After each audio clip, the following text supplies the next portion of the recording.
Vamos para as informações. Antes de mais nada, ontem eu gravei o meu vídeo de pós-jogo, após retornar do Maracanã, antes de assistir a entrevista coletiva do técnico Felipe Luiz. Depois eu tive o trabalho, obviamente, de assistir, faz parte do meu trabalho. Enquanto jantava e tal, fiquei analisando palavra por palavra do treinador rubro-negro após o empate em 0-0 com o Botafogo. E vou te falar, gente, eu sou um cara que eu já elogiei muito o Felipe Luiz em entrevista coletiva e acho que ele é sempre muito sincero. E na entrevista de pós-jogo contra o Botafogo, eu senti a entrevista pesada, a energia pesada. Nitidamente, que eu gosto de fazer leitura corporal também, você vê o Felipe Luiz cansado, estressado, você vê até a fisionomia dele como já mudou desde quando ele assumiu o comando técnico. Agora ele tá com cara de treinador, sabe? Cabisbaixo, com olheira, frustrado, senti ele muito frustrado, e eu acho até que ele se sentiu, de certo modo, pressionado. E ele não se sai bem quando ele se sente pressionado. Parece que ele tem dificuldade em ouvir críticas das perguntas dos jornalistas, embora muitas perguntas eu não concorde muito, mas enfim, o jornalista tá ali, ele pergunta o que ele bem entendeu, o que ele enxergou do jogo, e o treinador responde se quiser. E ontem eu senti ele botando mais, digamos, na conta dos jogadores o desempenho ruim, dando a entender até que ele faz de tudo para que os jogadores possam performar da melhor maneira possível e que o resto não depende dele. Ele, obviamente, está se referindo, eu estou me referindo ao setor ofensivo, porque o setor defensivo vai muito bem, obrigado. Nos últimos 11 jogos, apenas 2 jogos, o setor defensivo foi vazado. Contra o Cruzeiro, contra o Central Córdoba, se eu não me engano. É isso mesmo. O setor defensivo vai muito bem. E quando a gente fala setor defensivo, não é apenas os 2 zagueiros ou os 2 zagueiros com os laterais. Na verdade, é toda a marcação que vem desde lá do começo do setor ofensivo. O grande problema é que o setor ofensivo não desempenha da melhor maneira possível. E não desempenha por quê? Porque os jogadores estão abaixo. Gente, hoje eu falei no SBT e vou repetir aqui, nesse momento. Hoje, o Flamengo não tem o melhor elenco do futebol brasileiro. Para mim, o melhor elenco é o do Palmeiras. É o mais equilibrado, o mais homogêneo. Onde eu quero chegar? Por exemplo, sai um titular, o reserva, ele pode não estar no mesmo nível, mas fica muito próximo. No Flamengo, sai o Pedro, que é titular. Quem é o reserva do Pedro? Não tem. Sai o Arrascaeta, não tem reserva para o Arrascaeta. Sai o Wesley, vai entrar o Varela, que embora faça boas partidas, mas está longe de ser do nível do Wesley. Sai o Alexandro, vai entrar o Ayrton Lucas, mas muito longe do Alexandro. Vamos lá. Sai o Léo Ortiz, entra o Danilo. Sai o Léo Pereira, vai entrar quem? O jovem João Vitor? O Pulgar, por exemplo, não tem substituto. E agora eu vou chegar na próxima informação, a informação principal desse vídeo. Sai o De La Cruz, vai entrar quem? E por que eu estou falando isso? Porque o De La Cruz, com uma entorse no joelho, está fora de pelo menos os 2 próximos jogos do Flamengo, contra o Botafogo da Paraíba e contra o Palmeiras no domingo. Não preocupa para o Super Mundial, e eu vou ler aqui a nota oficial do Flamengo sobre o De La Cruz. Boletim de imprensa. O atleta Nico De La Cruz, substituído no segundo tempo do clássico entre Flamengo e Botafogo, realizou exame de ressonância magnética na tarde desta segunda-feira, após sofrer uma entorse no joelho esquerdo. O exame descartou lesão cirúrgica. O jogador já iniciou tratamento com o departamento médico do clube. Por isso eu falei na minha introdução, copo meio cheio, copo meio vazio. Copo meio cheio, ainda bem que não vai precisar passar por cirurgia. Ainda bem. Copo meio vazio. A entorse no joelho vai fazer com que ele fique fora de pelo menos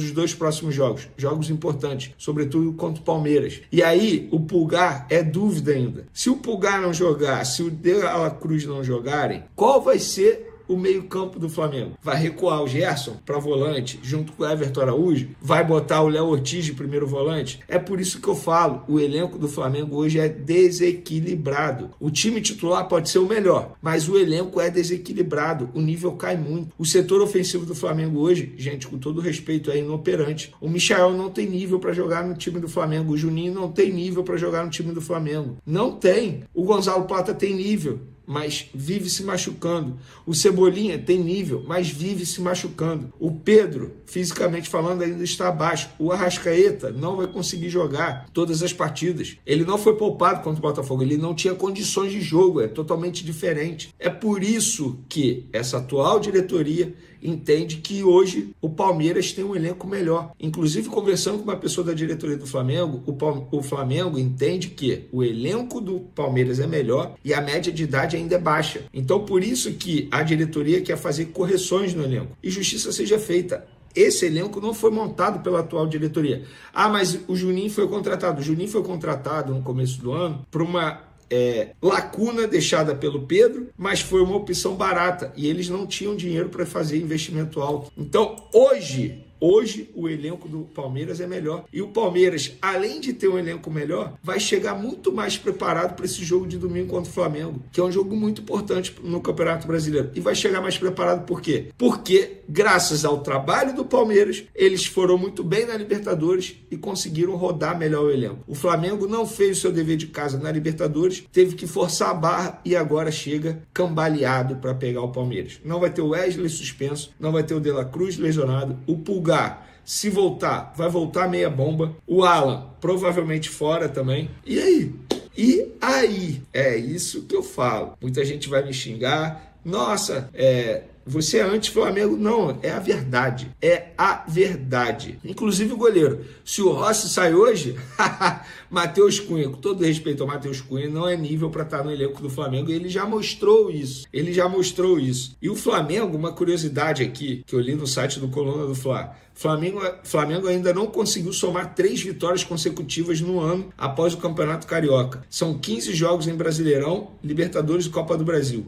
8 vitórias, 5 empates, 2 derrotas. O Flamengo, nesse momento, passa por uma fase turbulenta, embora o Felipe Luiz tenha dito recentemente que essa turbulência é apenas fora do Flamengo, não é dentro do Flamengo. Felipe Luiz, eu discordo totalmente. É dentro também. E outra, eu não estou aqui exigindo que o Flamengo jogasse muita bola contra o Botafogo. Muito pelo contrário, eu entendo o contexto da situação. Tanto é que eu falei hoje no SBT, não dá para exigir do Flamengo uma atuação de gala quando não tem o seu meio-campo. Não tinha Pulgar, não tinha Gerson, não tinha Arrascaeta. E os reservas, quem era? É só olhar quem entrou no segundo tempo. Entrou o Matheus Gonçalves muito mal. Entrou o Juninho, super esforçado, mas ponto. Por falar em Matheus Gonçalves, uma parte da entrevista do Felipe Luiz, eu não posso deixar de mencionar. Entendo o que ele falou sobre o Matheus Gonçalves, as observações e críticas ao Matheus Gonçalves. Mas por que ele não teve a mesma postura com o Michael, que recentemente, inclusive, perdeu um gol sem goleiro? E na entrevista coletiva ele defendeu o Michael. Por que ele não fez o mesmo com o Matheus Gonçalves? Achei isso errado. Achei isso errado a postura do treinador em relação ao Matheus Gonçalves. E outra, a justificativa dele para não colocar o Lohan, para mim, não cabe. Ele falou que não colocou o Lohan porque o Lohan não treinou nenhum dia com o elenco profissional. Então por que relacionou o Lohan? Por que levou o Lohan para o jogo? Já que sabia que não ia colocá-lo porque ele não tinha treinado com o elenco profissional, porque tinha jogado na quarta com o sub-20. Não faz o menor sentido. Levou para preencher espaço, para apenas sentar no banco. Enfim, fica aí a informação para vocês. E agora eu quero saber, é copo meio cheio, copo meio vazio? Eu vou sempre olhar o copo meio cheio. Ainda bem que não tem uma lesão ligamentar do De La Cruz e que ele não preocupa para o Super Mundial. Porém, tem esse desfalque contra o Palmeiras. Notícia triste para o torcedor rubro-negro. O meio-campista Nicolás de la Cruz, um dos pilares do time de Felipe Luiz, teve sua lesão no joelho esquerdo confirmada nesta segunda-feira após exames realizados no Ninho do Urubu. O uruguaio, que deixou o campo ainda no segundo tempo do clássico contra o Botafogo sentindo dores e mancando, passa agora a ser um desfalque certo nas próximas semanas. A boa notícia é que, apesar do susto, ele não precisará passar por cirurgia, o que acalma um pouco o coração da nação. De la Cruz já iniciou o tratamento com o departamento médico do clube e a expectativa da comissão técnica é de que ele esteja apto para vestir o manto sagrado na tão aguardada Copa do Mundo de Clubes, que começa no dia 16 de junho. O comunicado oficial do Flamengo trouxe um certo alívio, mas o torcedor sabe que perder de la Cruz, mesmo que por pouco tempo, é um golpe duro. Em campo, o uruguaio vinha sendo um dos motores do meio-campo, responsável por puxar jogadas, organizar a transição e até marcar gols em momentos decisivos. Ele saiu lesionado aos 17 minutos do segundo tempo contra o Botafogo, e imediatamente a torcida já sentiu que algo estava errado. A entrada de Danilo não conseguiu manter o mesmo nível de intensidade e organização que de la Cruz vinha apresentando. Com uma sequência desgastante de jogos à frente, o Flamengo terá que se reinventar sem um dos seus principais atletas. A ausência de la Cruz se soma a uma lista cada vez mais preocupante de jogadores no departamento médico. Alan e Pulgar, também volantes, seguem em recuperação de lesões musculares. O time perde não só volume de jogo, mas também alternativas de marcação e criação no meio. A situação acende um alerta. Como o Felipe Luís vai montar um meio-campo competitivo, diante de um calendário insano e adversários cada vez mais preparados? O técnico terá que contar com nomes jovens e menos experientes, como Everton Araújo e Matheus Gonçalves, além de torcer para uma rápida recuperação dos demais lesionados. O torcedor, por sua vez, precisa ter paciência e manter a confiança na força do elenco. Outro nome que segue em tratamento e também preocupa é Plata. O atacante continua lidando com um edema ósseo no joelho direito e está em um cronograma especial de recuperação visando a Copa do Mundo de Clubes. O Flamengo, que sonha alto com o título mundial, já começa a enfrentar suas primeiras provas antes mesmo da bola rolar nos Estados Unidos.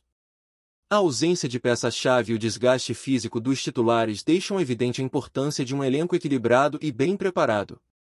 O momento é de ajustar estratégias e focar na recuperação física dos atletas. O torcedor sabe, quando esse time está completo, é muito difícil parar o Flamengo. Mas até lá, cada jogo será uma batalha. E a nação estará lá, firme, empurrando o time com raça, amor e paixão.